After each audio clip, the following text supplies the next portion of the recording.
Et puis les autres invités pour parler de leur actualité. Alors je vais commencer par M. Afani Victor José, puisqu'il vient de loin.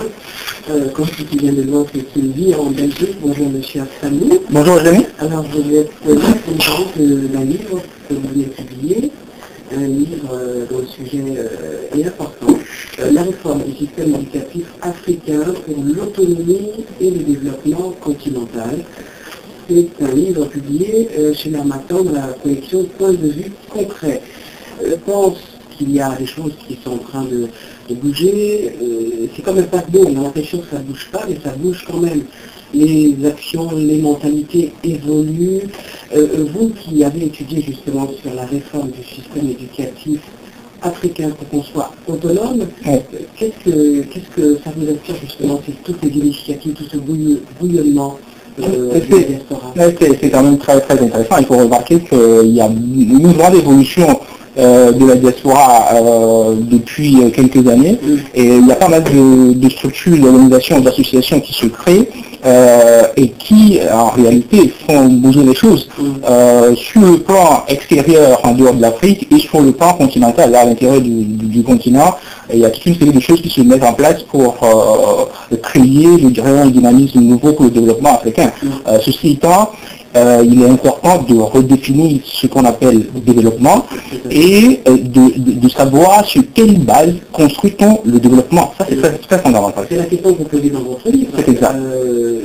Il faut s'inscrire, ça c'est sûr, mais quand on s'inscrit, avec quels outils qu'est-ce qu'on doit, l'image ce serait qu'est-ce qu'on doit ingérer pour, après cette ingestion, quand on a digéré tous ces enseignements, pour qu'on puisse être un homme apte à construire son pays. Je pense que l'Afrique a quand même réussi sur certains points. Elle a produit beaucoup de diplômés, beaucoup d'Africains. Tout à fait. Mais on s'est rendu compte que les diplômes ne suffisent pas. Oui.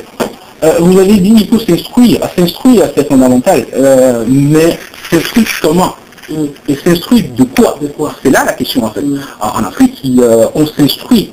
C'est vrai qu'on ne s'instruit pas à l'image occidentale, mais quel est le type d'éducation, quel est le type d'instruction dont nous sommes sujets en Afrique? C'est là le problème. Je vais simplifier ça rapidement. Il faut dire qu'on parle beaucoup de développement africain. La problématique de développement africain touche tout le monde en fait. On parle de la coopération au développement, de l'aide au développement, du Népal, du plan Marshall pour l'Afrique. Mais en réalité, ces notions portent des fruits réellement limités. La base du développement, c'est l'industrie. Il n'existe pas de pays développé qui ne soit pas industrialisé. Il n'existe pas non plus de pays industrialisés qui ne soient pas développés. Pour développer, il faut donc partir de la matière première et produire la valeur ajoutée. À partir de là, on crée de l'emploi, on augmente le pouvoir d'achat et on crée un dynamisme, un élan dans le pays, on augmente le PNB. C'est ça le développement en fait. Donc, quand je prends ces deux assertions, une capacité de développer sans industrialisation entraîne développement. Pour développer l'Afrique, on fait une synthèse, il faut donc créer des industries en Afrique. Mais créer des industries revient donc à mettre en place de la technologie en Afrique. La technologie vient de quoi? La technologie vient de l'école. C'est l'école qui crée la technologie. Et vous êtes passé par là, vous? Absolument. J'ai fait mes études en Afrique. Je suis né à Titongo, un petit village au sud-ouest du Togo, où j'ai fait mes études jusqu'au BEPC. J'ai fait par la suite un baccalauréat à l'ENE et j'ai préparé mon diplôme d'ingénieur en électromécanique à Bruxelles. Puis j'ai fait une agrégation au sein de l'éducation. J'ai été chargé de cours et puis maintenant je travaille beaucoup plus dans l'engineering et je me suis consacré depuis 5 ans à la recherche du système de l'élaboration en fait d'un projet concret éducatif qui répond vraiment aux besoins. Qui répond aux besoins africains, parce que l'enseignement dont nous sommes sortis se découpe en fait du besoin africain. L'enseignement se découpe. Ça veut dire en fait qu'on forme, ça c'est sûr, on instruit en Afrique, mais pas forcément en fonction des besoins. C'est ça? Exactement. Il faut dire très simplement que l'Afrique a hérité en fait de l'enseignement colonial. C'est ça. Donc c'est un héritage en fait. Donc l'école africaine telle qu'elle est aujourd'hui, c'était un outil de la colonisation. L'école africaine est comme les routes et les chemins de fer que le colon utilisait pour véhiculer la marchandise.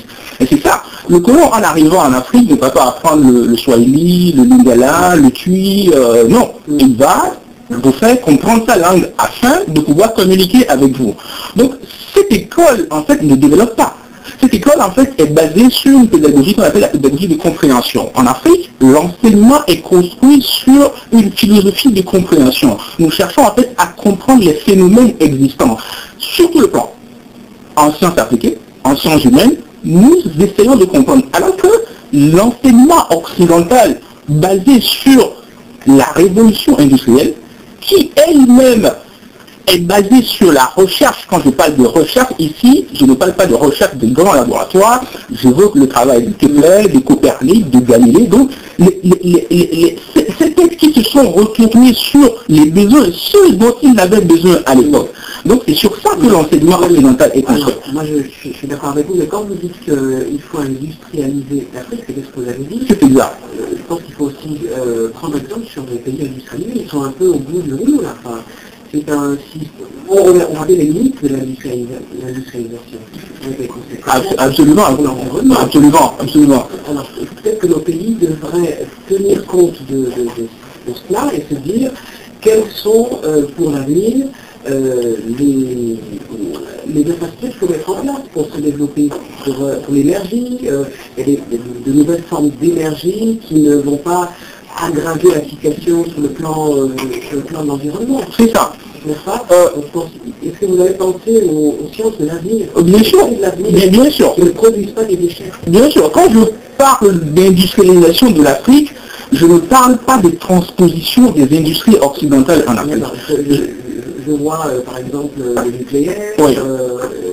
Tout ça. C'est ça. Vous pensez que c'est la solution? Non, pas du tout. Quand je dis que l'enseignement africain ne répond pas aux besoins du continent, les exemples sont clairs. Regardez en Afrique par exemple, la vitesse du vent en Afrique est 15 à 20 fois supérieure à la vitesse du vent en Occident. On pourrait l'utiliser pour... Il n'y a pas d'éolienne en Afrique. Je ne comprends pas comment est-ce qu'un ingénieur en électricité ou un ingénieur en électromécanique puisse produire du travail. La finalité d'un ingénieur, c'est de créer un système qui est utilisé à côté.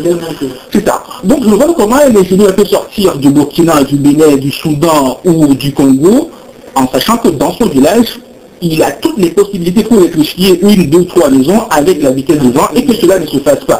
Au même moment, en Afrique, vous avez cultivé de l'eau, on utilise une corde, il faut faire 35-40 mètres. La même vitesse du vent permet de pomper de l'eau en mettant en place une structure très simple. Alors, moi, quand je vous écoute, je dis, mais pourquoi nos dirigeants, pourquoi ceux qui veulent changer l'Afrique dans le bon sens, pourquoi ils ne font pas recours à des personnes comme vous? La problématique du développement africain que j'aborde ici, je ne l'aborde pas au niveau des dirigeants au pouvoir, je ne l'aborde pas au niveau des oppositions, je ne l'aborde pas au niveau de la diaspora, mais c'est un problème africain.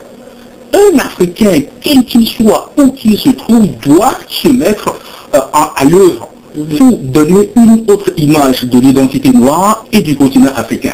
Il faut une solidarité continentale pour créer en fait une nouvelle façon d'instruire les Africains afin que demain on ne retrouve plus des bacheliers embarqués sur une pirogue à destination de l'Europe. Il faut créer de l'emploi, tout est à faire en là. Monsieur Affanou, finalement, qu'est-ce que vous proposez pour une autre pédagogie en Afrique? Dans le livre, j'ai mis au point 2 pédagogies, 2 nouvelles façons d'aborder l'instruction en Afrique. J'ai été frappé par toute une série de choses. C'est un travail qui m'a fait sillonner dans plusieurs pays. Hein. J'ai remarqué dans des universités, des étudiants en 5e année ingénierie électromécanique qui font des travaux célèbres, je dirais. On met au point l'optimisation du cerveau moteur de l'Ariane 4. C'est un travail fabuleux. Mais en Afrique, c'est un dossier, vous trouvez de 300 pages, mais qui dort dans le tiroir. À côté, j'ai ma mère qui doit faire... Il y a de la matière grise qui travaille. Ma mère doit faire 10 km pour aller chercher de l'eau. Mon père a de la thyroïde. Mon oncle a la fièvre jaune. Et ma tante est éléphantiasis. De l'autre côté, j'ai vu une femme qui, dans la préparation de sa thèse en doctorat, fait une étude fabuleuse sur la téléchirurgie. Alors, comment mettre ensemble, justement, comment toutes ces énergies qui dorment dans nos tiroirs, comment les mettre, comment les faire sortir afin qu'elles puissent justement... Il faut réorienter l'école. Il y a des travaux qui se font au Gabon actuellement. Le gouvernement lance un grand projet de réforme éducative. Il y a la table ronde de préparation de cela qui se... Il y a du travail qui se fait. Il faut dire que je ne discrédite pas, je ne vilipende pas l'enseignement dont je suis issu et qui m'a formé. Mais je suis un historien de l'art. L'enseignement, on va prendre un nouveau point de départ. Absolument. Et on repart. Absolument. 50 ans après le départ de celui qui a mis en place une instruction basée sur son besoin, il est important pour que si on veut développer l'Afrique, on se retourne vers nos besoins. L'école, depuis l'école maternelle, doit être orientée vers le projet, mais la réalisation, vers l'expression de la pensée. Ça, c'est très important. En Afrique, on n'exprime pas. On ne laisse pas la pensée s'exprimer. On ne laisse pas. L'école a changé. L'école n'est plus ce qu'elle était. L'école a changé complètement de physionomie. Aujourd'hui, quand on rentre dans les universités africaines, on passe au système LMD. C'est-à-dire licence, master, doctorat. Parce qu'il y a 10 ans, l'Europe est passée au système LMD. Ça n'a pas de sens. Pourquoi LMD? Pourquoi est-ce qu'on l'a fait en France, on l'a fait en Belgique, alors là au Congo, au Gabon, au Togo, au Burkina, on doit le faire? Ça n'a pas de sens. Qu'est-ce que ça apporte à la population? Quelle est l'incidence du système d'éducation sur le développement? En fait, à l'école, chaque heure, chaque jour, chaque semaine, quand l'élève sort du cours, l'élève doit dire « je suis capable de ». La compétence doit être au centre de l'enseignement. Si l'élève est incapable de dire que aujourd'hui je suis capable de faire ceci, concrètement, ce n'est plus un enseignement. On a raté le coche. Mais monsieur Josué Afano, vous devrez faire des conférences, vous devrez partir en Afrique et je vous invite à nouveau, très prochainement, nous parler de votre immense travail. Tout ça avec plaisir, je serai là. Voilà, donc je rappelle le titre de cet ouvrage, La réforme du système éducatif africain pour l'autonomie et le développement continental, pédagogie appliquée. C'est publié chez l'Harmattan dans la collection Point de vue concret. Je vous remercie, messieurs. Merci, Julie. Au revoir. Au revoir.